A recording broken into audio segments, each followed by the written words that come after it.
Hey everyone, and welcome back to another video. In this video, I'm going to show you how to fix the Shipt app not working. Now, this video is going to be particularly useful for individuals. Let's say that you want to go ahead and fix the Shipt app because it's not working. How do you actually go ahead about doing so?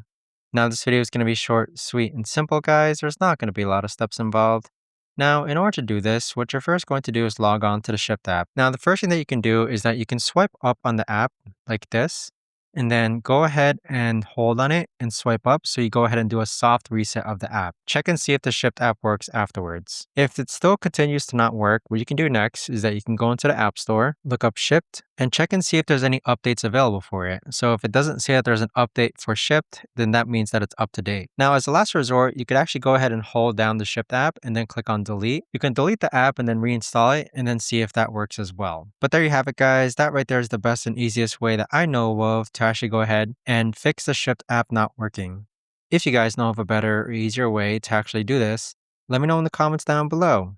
I would love to know. Thanks so much for watching, everyone, and I'll see you guys all